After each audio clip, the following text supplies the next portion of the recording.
Es una palabra que nos asusta, que no nos gusta escuchar y sobre todo a la que no nos gusta enfrentarnos. Los conflictos, pero tenemos desgraciadamente que convivir con ellos desde que nacemos hasta que morimos. ¿Por qué? Bueno, pues porque desde los personales, que a veces nos atacan, desde los conflictos personales hasta los conflictos familiares que tenemos en el entorno familiar, los conflictos de pareja, desde temas niños hasta temas muy cruciales, también están ahí. Y por supuesto los conflictos sociales en los que son muy importantes, los que entran dentro del terreno laboral. Seguramente que se les está pasando por la cabeza alguno de los conflictos que tengan en estos momentos que estén viviendo. Bueno, pues muchos tienen una respuesta, una solución, un qué, un porqué y una forma de atajarlos, especialmente si buscamos en nuestra propia persona. A veces al otro no le podemos cambiar, no podemos arreglarle, pero nosotros sí tenemos respuestas para enfrentarnos a esos conflictos.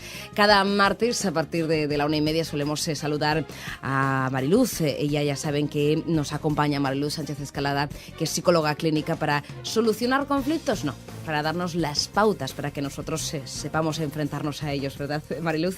Buenas tardes, Marta, así es, efectivamente. Bueno, en el anterior programa conocimos un poquito lo que actuaba en nosotros, es decir, cómo constituíamos nuestra personalidad, cómo nos formábamos, la esencia, y tú decías lo importante que es saber qué es lo que somos por dentro para saber luego qué cosas nos pueden afectar o causar algún conflicto, ¿no? Exactamente. Sí, decíamos de una forma muy resumida, hablábamos de la cartografía o la geografía que configura de alguna forma la personalidad de todos y de todas, ¿no? Entiéndase que la personalidad es un estilo pues, de afrontamiento o de defensa, análogo al sistema inmunitario. Si tenemos una buena integración de la estructura de nuestra personalidad, hablaremos de un sistema inmunitario más o menos fuerte. ¿Fuerte a qué? Pues a los estresores. Cuando hablamos del estrés, ¿no? Que es realmente, bueno, pues el estrés es, haciendo analogía, sería como agentes infecciosos, dígase virus, dígase bacterias, ¿no? Y esos agentes pueden venir de distintos ámbitos, por ejemplo, de crisis de pareja que apuntabas, o del ámbito laboral, o crisis económicas, ¿no? Virus donde los haya, ¿verdad? Dígase la hipoteca y demás, por ejemplo, ¿no? Estos estresores van a afectar a esta estructura de la personalidad pues, de forma de síntomas, síntomas presentes, por ejemplo, como la ansiedad o la depresión, o síntomas psicosomáticos, que son análogos a la fiebre, a la tos, a la bronquitis, haciendo la analogía con el cuerpo-mente. Esta sería, de alguna forma, ¿no? De una forma muy global, exactamente para qué hablamos y por qué hablamos de personalidad a la hora de afrontar los conflictos. Entonces es donde vamos a actuar realmente, ¿no? En nuestra personalidad, ya que, como decíamos el anterior día, la otra persona con la que vamos a enfrentarnos, cada uno de nosotros va a contar con un estilo de afrontamiento al conflicto. Entonces, será importante, ¿no?, tener en cuenta qué parte de los tres estados tenemos activados, es decir, cómo intentamos resolucionar ese conflicto, desde qué estado, si es desde el estado más infantil, desde el estado de la emoción, si es desde un estado del deberías, un estado más categórico, diciéndole al otro cómo son las cosas, o no, o si es desde un estado más maduro, más desde el adulto, que lo que nos va a importar o lo que va a primar en nosotros es darle una solución de la forma más conveniente. De esos tres grandes estados o países que decía el otro día, en función de que estén activados o no, vamos a abordar de una forma u otra el conflicto. Que son los tres que recordábamos que constituían, por decirlo de alguna manera, nuestro yo, nuestra personalidad del individuo, esa parte más emocional, la infantil, la que, bueno, quizás nos dejamos guiar más por lo que apetece, por lo que se antoja y no por lo que debemos hacer. El debería, que es la figura de la que hablábamos, de ese padre correcto, que impone siempre lo que se debe hacer, ¿no? Lo que apetece, y ya ese yo maduro, ese yo racional, ese yo que analiza las cosas y que se muestra, pues eso, como un adulto. Son las tres partes que las tenemos todos, ¿no? Todos, exactamente, con independencia de la cultura. Es de alguna forma la estructura psicológica. Esa es la arqueopsique que decimos, ¿no? Esa es nuestra arqueología. Otra cosa es que luego los contenidos sean muy distintos y muy diferentes. Pero básicamente van a estar es como las tres matrices, con la que todo sujeto tiene que contar. Algunos tendremos más desarrollados unas que otras, quizás, ¿no? Exacto, y también depende un poquito de profesión, por hábito, en definitiva por hábito.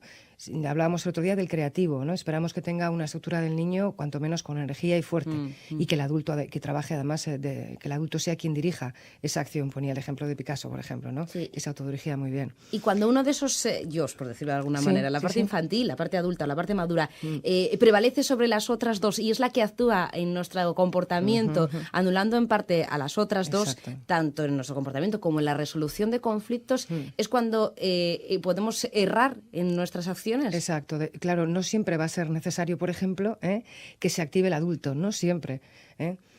Porque imaginemos que tenemos un niño.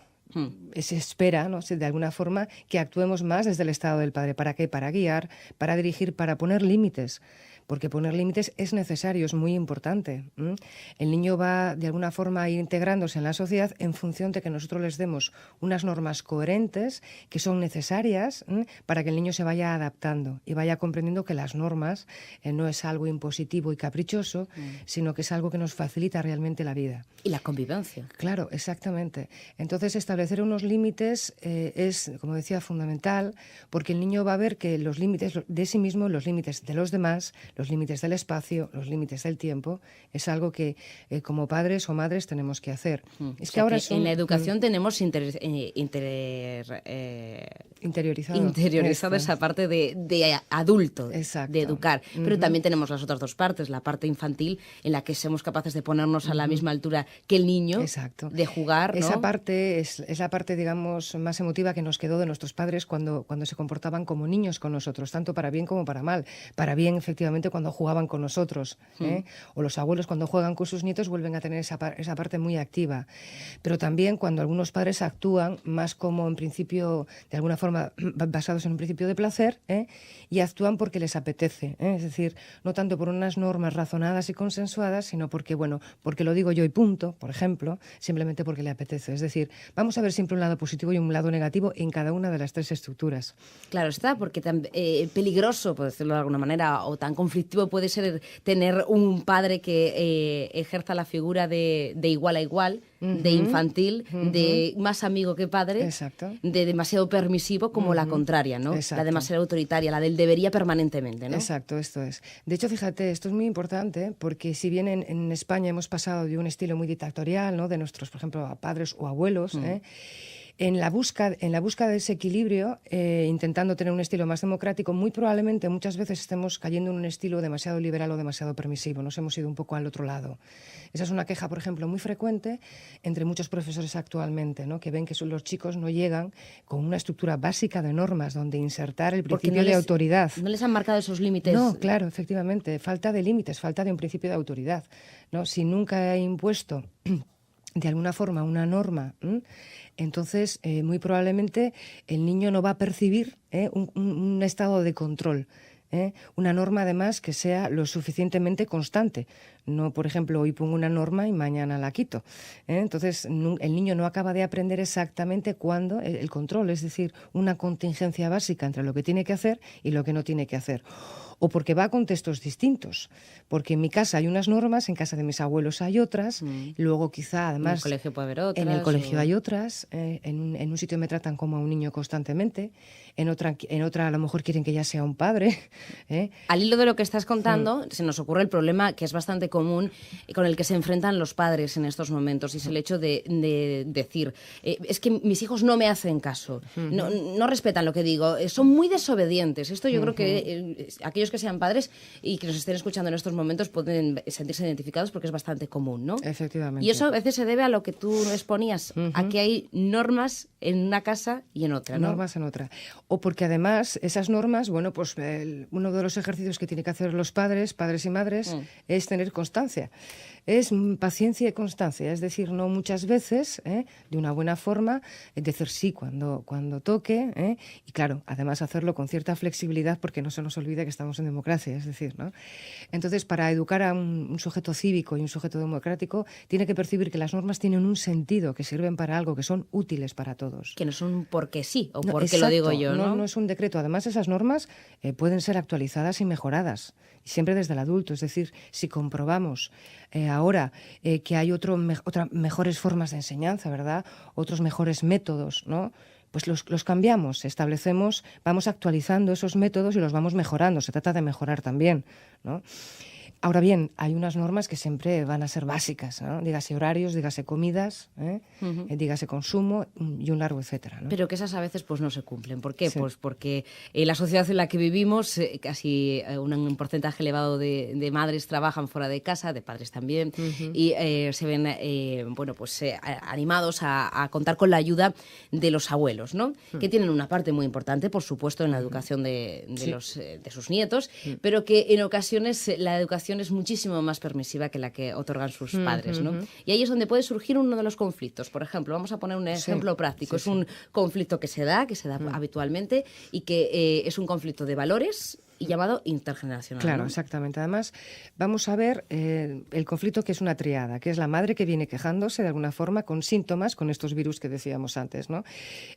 Con unos síntomas debidos, no sabe muy bien a qué, puesto que ya ha ido al médico de cabecera, que suele ser la gran figura que recibe todo este tipo de problemas y síntomas como ansiedad, depresión. Estás hablando, por ejemplo, de una persona que acude a tu consulta. Sí, acude además es una señora de unos 47 años, una mujer trabajadora, ¿Sí? Que bueno, ya ha ido al médico de cabecera y demás, y tiene una serie de síntomas psicosomáticos como dolor de espalda, dolor de cabeza, y no se le encuentra realmente una causa.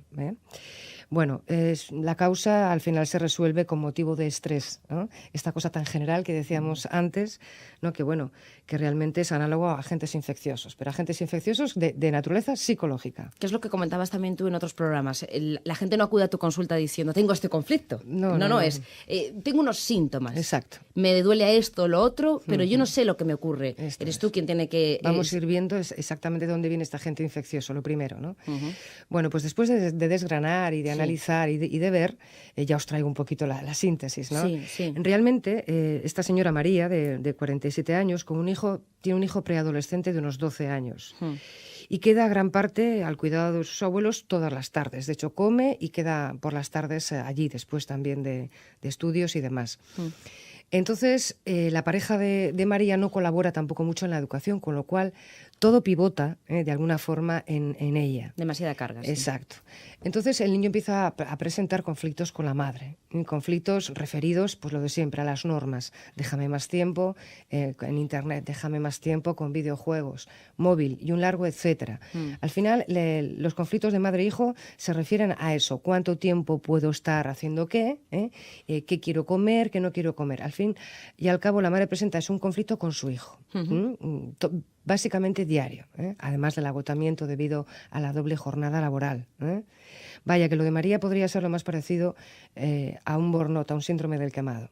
Pero realmente ella es una persona ocupada y preocupada por la educación de su hijo. Además del trabajo que tiene, se encuentra con esa lucha diaria de normas que no se cumplen. Sin olvidar también que un niño preadolescente empieza ya a hacer aquello que yo muchas veces digo: cuando llegamos a la adolescencia psicológicamente, ¿qué tarea hay que hacer ahí? Pues mira, cuestionarme desde mi adultez nueva y recién estrenada, que ya la empiezo a ver, yo ya empiezo a ser consciente, cuestionarme de pues todas aquellas normas que me han puesto, todos aquellos estilos de afrontamiento que en mi casa se hacen. Es como una especie de Lego que se ha ido construyendo, y el chico coge, lo tira todo y dice, bueno, yo ahora voy a probar, voy a ver. Sí, como está en esa etapa de búsqueda, quiere romper con lo que está escrito. Quiere comprobar. Realmente no es que lo quiera romper y destruir, aunque a veces se pueda leer así. Quiere comprobar si eso es así. Cierto, ¿no? Sí. Por ejemplo, cuando no se baña, María decía, no se baña mi hijo, pero si siempre ha sido un niño muy limpio. Bueno, realmente el niño todavía no ha descubierto si realmente cuánta necesidad tiene de estar limpio, con lo cual primero tiene que pasar por una etapa de estar realmente sucio, saber cómo huele, detectar su olor. Ya sé que es algo muy primal, pero es un poco así. Sí, el ser adecuado, de vivirlo, de saber por qué es así. Sí. En la medida que le vayan diciendo los amigos que mal hueles, es decir, ahora el criterio va a ser más grupal, el ser reconocido en el grupo va a ser importantísimo.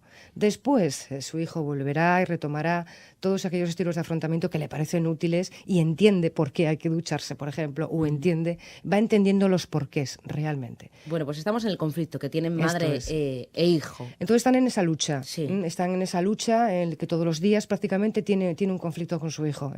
Además la afecta muchísimo porque es lo que más le importa, la educación de su hijo, para ella es vital que eso salga bien. Entonces, además, tiene otro doble conflicto, es decir, se encuentra con los abuelos que tienen otro tipo de normas, que están dejando al chico, y un poco por imposible, dicen, porque es muy rebelde, porque hace lo que quiere, porque no nos hace caso. Y el abuelo y la abuela, a su vez, tienen pues lo típico, dos estilos también. El abuelo es muy dictatorial, se enfada con el chico, se marcha de casa y deja a la abuela, que es muy permisiva, al cuidado de prácticamente toda la tarde. Entonces el chico le tenemos toda la tarde en internet, le tenemos quizá no haciendo las tareas que debiera. Entonces esa sería un poquito el análisis general de exactamente qué es lo que está pasando. Fíjate, solamente cuando la persona, en este caso María, que es la que hace la queja, convierte la queja en un análisis que ya es un problema que ya podemos empezar a ver. No es que haya solución al problema, pero por lo menos lo ve, lo visualiza. Los síntomas ya solamente por el análisis bajan. Ajá. De hecho, ya tiene menos presión cervical, menos dolor en la espalda, además de que, por supuesto, tiene que aprender una serie de técnicas y demás. Pero las técnicas van a ser como la aspirina. Si no hacemos un análisis profundo de cuál es la causa, no dejará de ser un parche, lo que llamamos la aspirina conductual. Nada más. En tanto en cuanto demos con la causa y empecemos a abordar cuanto menos el mayor porcentaje de agentes infecciosos de estrés o conflicto, estaremos dando en la clave, dando en la diana del problema. Y para atajar ese conflicto, porque, como decimos, algunas de las personas que nos estén escuchando y nos digan y piensen, esto es lo que me pasa a mí, o algo muy parecido, muy similar, a priori no parece algo fácil de solucionar, ¿no?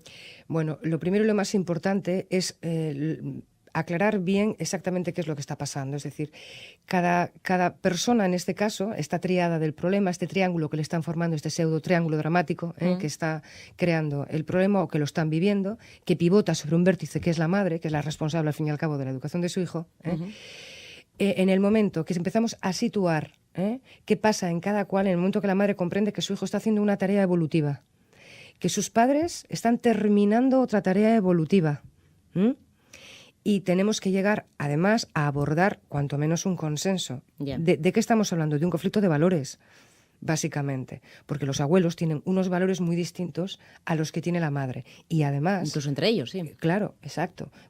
Los estilos son distintos, sí. Los dos abuelos, por ejemplo, comprenden cómo deberían de ser las cosas, pero la energía de los dos ya es muy distinta. La abuela, por ejemplo, bueno, pues lo convierte en permisividad pura y dura, y el abuelo simplemente se cabrea, se enfada, ¿no? Manifiesta la ira. Pero no ataja el problema de frente. No, ninguno de ellos. Realmente todo pivota como decía la madre. Entonces, empezar a abordar un consenso, cuanto menos con la abuela, que es la que parece más partícipe, ¿no? Es decir, consensuar quién tiene la autoridad, porque el chiquito también está cuestionando la autoridad, eso hablábamos, ¿no? Primero, quién tiene la autoridad, y entre la abuela y la madre, consensuar unas normas. Y a partir de ahí ser coherentes y con constancia. Eso va a ser fundamental. Si atajamos coherencia y constancia. Total. Hacemos hincapié en la constancia, porque a veces ocurre que decimos, intentamos poner normas, pero como no se cumplen, al final pues acabo desistiendo porque me faltan las fuerzas. Exacto, es como si queremos bajar el colesterol. Pues mire usted, si no baja usted las grasas saturadas, ¿verdad? Pues vamos a tener un problema. Claro, pero tienes que bajarlo con constancia, ¿no? Está no claro, es como el estrés. El estrés es desistir. Necesario, la ansiedad tenemos que tener, es como exactamente igual. El problema es cuánto, y cuánto podemos aportar, claro. Muy probablemente a María no la podamos ayudar, ¿verdad?, en sus dobles jornadas, que luego hablaríamos de que hay otro conflicto de pareja, evidentemente, ¿no? Y bueno, tendremos que abordarlo en la medida que podamos, como ocurre sobre todo en un primer paso, en una primera toma de contacto, entre las dos figuras que se están, parece que encargando y puedan consensuar, que es la madre y la abuela. Más tarde, quizá, y así es de esperar, es que la pareja consensúe, primero, estar de acuerdo en los dos ser partícipes en la educación, ¿sí? Y afrontar juntos esta nueva etapa evolutiva, tanto del hijo como de los abuelos. Esta sería un poquito la forma de abordar una primera toma de contacto. Primero, dibujar muy bien el mapa de actuación, es decir, aquello que podamos y aquello que sea más conveniente, y hasta ahí estará bien.